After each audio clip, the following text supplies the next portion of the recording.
জুবিনদাৰ হত্যাৰ যি চাৰ্জশ্বিট 12,000 পৃষ্ঠাৰ চাৰ্জশ্বিট দাখিল কৰিলে, তথাপি আমি আশ্বস্ত হ'ব পৰা নাই। জুবিনদাই যে ন্যায় পাব এই কথাটো আমি জনসাধাৰণে ভাবিব পৰা নাই। তেওঁৰ ন্যায়টো এটা চক্ৰবেহুৰ ভিতৰত সোমোৱাই দিয়া হৈছে। সেইকাৰণে আমি এবাৰ জুবিনদাৰ কাৰণে এবাৰ আকৌ চিঞৰিম, জয় জুবিনদা, জয় জুবিনদা, জয় জুবিনদা, জুবিনদা অমৰ হওক, জুবিনদা অমৰ হওক, জুবিনদা অমৰ হওক।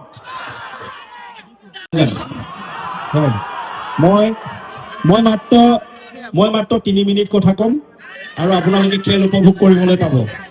সেইকাৰণে মই ইয়াতে উপস্থিত আছে আমাৰ সন্মানীয় অতিথি আবু বক্কৰ ছিদ্দিক ডাঙৰীয়া, ইয়াত উপস্থিত আছে মোৰ অতি শ্ৰদ্ধাৰ বন্ধুবৰ হাছিনুৰ আলম ডাঙৰীয়াকে প্ৰমুখ্য কৰি সংবাদ মাধ্যমৰ মহামান্য সাংবাদিকসকল, ইয়াত উপস্থিত আছে মোৰ সতীৰ্থসকল আৰু বৃহৎ মাত্ৰাত ইয়াত আহি উপস্থিত হোৱা এই কুৱেটৰ ৰাইজ, আপোনালোক সকলোলৈকে মোৰ আন্তৰিক শুভেচ্ছা জ্ঞাপন কৰিছো।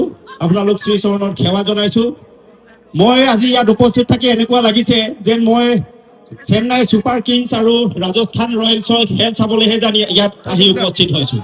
ইমান সুন্দৰ, ইমান ধুনীয়া এটা পৰিৱেশ, আৰু মোৰ এনেকুৱা লাগিছে মই গুৱাহাটী নেহেৰু ষ্টেডিয়ামতে যেন মই আহি উপস্থিত হৈছো। আপোনালোক ইমান ধুনীয়াকে আহি ইয়াত খেল চাবৰ কাৰণে, পইচা দি ইয়াত খেল চাবৰ কাৰণে 3-4 হাজাৰ মানুহ ইয়াত উপবিষ্ট হৈছে।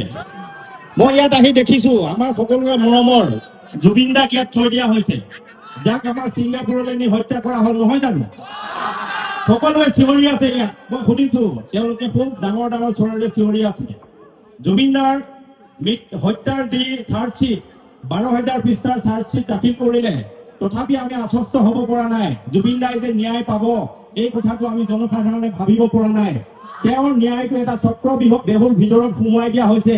সেইকাৰণে আমি এবাৰ জুবিনদাৰ কাৰণে এবাৰ আকৌ চিঞৰিম, জয় জুবিনদা, জয় জুবিনদা, জয় জুবিনদা, জুবিনদা অমৰ হওক, জুবিনদা অমৰ হওক, জুবিনদা অমৰ হওক। এতিয়া মই ডক্টৰ ভূপেন হাজৰিকাদেৱৰ এটা গানৰ কলিৰে মই আপোনালোকৰ খেলখন উদ্বোধন কৰিবলৈ আগবাঢ়ি যাম।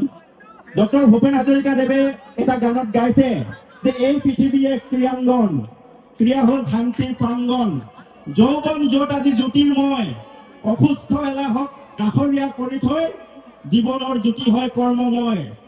বিচ্ছিন্নতাৰ নীতি নালাগে, কাম্য সমন্বয়, ক্ৰীড়াবিদে নেজানে একতাৰ বিনে, একতাৰ ধ্যানতে তন্ময়। ক্ৰীড়া মাথো খেল ধেমালি নহয়, নহয় মাথো প্ৰতিযোগিতা, সুস্থ সবল জাতি গঠনত ক্ৰীড়াই কৰে সহযোগিতা। এই গানটোৰ জৰিয়তে ভূপেন হাজৰিকাদেৱে আমাৰ কাৰণে এটা বাৰ্তা দি থৈ গৈছে। বৰ্তমান সময়ত সমাজখনত আমি এটা ভাঙোনমুখী চিন্তাৰে এচাম মানুহে আমাৰ সমাজখন ভাঙিবৰ কাৰণে চেষ্টা কৰি গৈছে। এই যে ক্ৰীড়া আপোনালোকে যে ইয়াত খেলিবলৈ আহিছে, এই ক্ৰীড়াৰ জৰিয়তে আমি দেখাব পাৰো যে অসমীয়া জাতিটো কিমান শক্তিশালী। মই যোৱাবাৰ যাত্ৰা কাবাডী চাবলৈ আহিছিলো সোণাপুৰত, দেখিলো এই খেলটো আচলতে মতা মানুহে খেলা খেল। এই খেলটোত আচলতে শক্তি প্ৰদৰ্শন হয়, নহয় জানো? আৰু ইয়াত কোনো এলাহৰ কথাই নাথাকে। এতিয়া ক্ৰীড়াবিদে একতাৰ বিনে বেলেগ একো নাজানে। বৰ্তমান সময়ত হিন্দু মুছলমানৰ এটা পৰিৱেশ সৃষ্টি কৰিছে। অসমত 3টা বস্তু চলি আছে, জানেনে নাই? বড়ো, উচ্ছেদ আৰু হিন্দু মুছলমান। এই 3টা বস্তুৱে অসমত চলি আছে বৰ্তমান সময়ত। আমাৰ যি হিন্দু মুছলমানৰ একতাৰ সম্প্ৰীতি আছে, এই সম্প্ৰীতিটো এচাম মানুহে ভাঙি দিবৰ কাৰণে চেষ্টা কৰি আমাৰ মাজত হিন্দু মুছলমান বিয়পাই দিব বিচাৰিছে, হয়নে নহয়? আমি ক্ৰীড়াৰ জৰিয়তে এই মানুহচাম যি হিন্দু মুছলমান কৰি আমাক যে দুৰ্বল কৰি দিব বিচাৰিছে, এই জাতিটোক আমি একত্ৰিত কৰি বান্ধি ৰাখিব লাগিব। আমাৰ ইয়াৰ পৰা হিমা দাস, আমাৰ ভাৰতবৰ্ষৰ পৰা শচীন তেণ্ডুলকাৰ, আমাৰ ভাৰতবৰ্ষৰ পৰা ইৰফান পাঠান, আমাৰ অসমৰ পৰা লাভলীনা বৰগোহাঁই আজি বিশ্বই চিনি পায়, হয়নে নহয়? এই মানুহবোৰৰ জাতি কি বুলি ক'লে তেওঁলোকে গৌৰৱেৰে কয় আমি অসমীয়া আৰু আমি ভাৰতীয়। আৰু শচীন তেণ্ডুলকাৰে যেতিয়া পাকিস্তানৰ খেলুৱৈ, আমাৰ পাকিস্তানখন আমাৰ চিৰবৈৰী দেশ, যেতিয়া পাকিস্তানৰ চিৰবৈৰী খেলুৱৈসকলে ভাৰতলৈ আহে, ভাৰতৰ শচীন তেণ্ডুলকাৰে পাকিস্তানৰ মানে ইমৰান খানকো সাৱটি ধৰিছিলে, হয়নে নহয়? প্ৰতিজন খেলুৱৈক মৰম চেনে, যিটো আমাৰ মিলা প্ৰীতি ভাতৃত্ববোধ, এই ভাতৃত্ববোধটো কিন্তু এই ক্ৰীড়াৰ জৰিয়তে আমি আগুৱাই লৈ যাব পাৰো। এই নাওবৈচালৈ মই আহো, প্ৰায় 200খনমান কাবাডীকে ধৰি ফুটবলকে ধৰি ভলীবলকে ধৰি খেল অনুষ্ঠিত হয় কিন্তু আমি ইয়াত আজি যে খেলখন অনুষ্ঠিত কৰিছো এঘৰ ব্যক্তিগত মানুহৰ পথাৰত এই খেলখন আমি অনুষ্ঠিত কৰিব লগা হৈছে আমাৰ নাওবৈচাৰ কাৰণে দুৰ্ভাগ্য যে আজিলৈকে আমি নাওবৈচাত এখন ষ্টেডিয়াম পোৱা নাই আজি নাওবৈচাত যিটো খেলৰ পৰিৱেশ আছে ইয়াত নেহেৰু ষ্টেডিয়ামৰ নিচিনা এখন ষ্টেডিয়াম থাকিব লাগিছিলে যুৱ কল্যাণ বিভাগ আৰু যি ক্ৰীড়া বিভাগ এই ক্ৰীড়া বিভাগটো অসম চৰকাৰৰ এনেই আছে তেওঁলোকে কোনো ধৰণৰ যুৱ কল্যাণৰ কাৰণে কাম নকৰে গতিকে মই অনুৰোধ কৰিম এই মঞ্চৰ পৰা এই নাওবৈচাখনত অন্তত 4খন মিনি ষ্টেডিয়াম চৰকাৰে বনাব লাগে যাৰ জৰিয়তে আমাৰ যুৱ প্ৰজন্মই হিমা দাসৰ দৰে শচীন তেণ্ডুলকাৰৰ দৰে লাভলীনা বৰগোহাঁইহঁতৰ নিচিনাকে আমাৰ অসমৰ নাম উজ্বলোৱাৰ লগতে ভাৰতবৰ্ষৰ নামো যাতে বিশ্বৰ বুকুত উজ্বলাব পাৰে তেনেকুৱা ষ্টেডিয়াম ইয়াত বনাব লাগে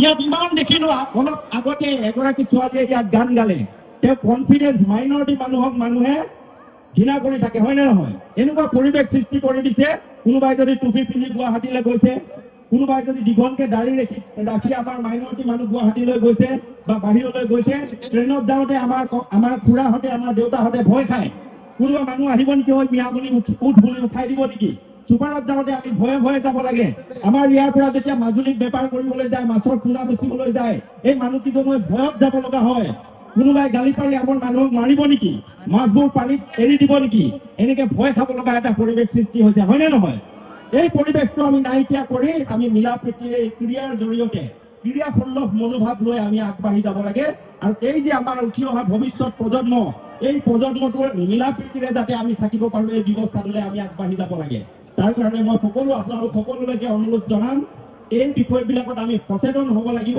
আমি ৰাজনৈতিকভাৱেও আমি আগুৱাই যাব লাগিব এই জাতিটোক একত্ৰিত কৰি ৰাখিবৰ কাৰণে বেছি কথা নকওঁ আপোনালোক যিহেতু ইয়াত খেল চাবলৈ আহিছে গতিকে মই আপোনালোক সকলোলৈকে মই এই খেলৰ কাৰণে শুভেচ্ছা জ্ঞাপন কৰিছো মই যিসকল খেলুৱৈ ইয়াত তেওঁলোকে খেল প্ৰদৰ্শন কৰিব তেওঁলোকে ভাতৃত্ববোধ বজাই ৰাখি নিয়মানুৱৰ্তিতা বজাই ৰাখি ইয়াত খেল প্ৰদৰ্শন কৰি সকলো দৰ্শকক মনোৰঞ্জন দিবৰ কাৰণে তেওঁলোকক মই অনুৰোধ জনাম ইয়াত উপস্থিত থকা আমাৰ যিজন খেল পৰিচালক তেওঁলৈ শুভেচ্ছা জ্ঞাপন কৰিছো আৰু ইয়াত যিখন খেল অনুষ্ঠিত কৰি যি কেইজন উদ্যোগী যুৱকে এই আমাৰ ইয়াত খেলৰ পৰিৱেশটো ৰচনা কৰিছে সেই যুৱক কেইজনকো মই আন্তৰিক ধন্যবাদ জ্ঞাপন কৰিছো আৰু ভৱিষ্যতেও যাতে এই নাওবৈচাত ক্ৰীড়াৰ পৰিৱেশটো ৰচনা কৰি ISPLত যেনেদৰে আমাৰ ইয়াৰ খেলুৱৈ নিলাম হ'বৰ কাৰণে তেওঁ নাম উঠিছে বা নিলাম হৈছে ঠিক তেনেদৰে ইয়াৰ পৰা আমাৰ ৰাষ্ট্ৰীয় আন্তঃৰাষ্ট্ৰীয় পৰ্যায়ত যাতে আমাৰ ল'ৰা ছোৱালী জিলিকি উঠে তাৰ কাৰণে তেওঁলোকে এই ব্যৱস্থাটো আগুৱাই নিব বুলি মই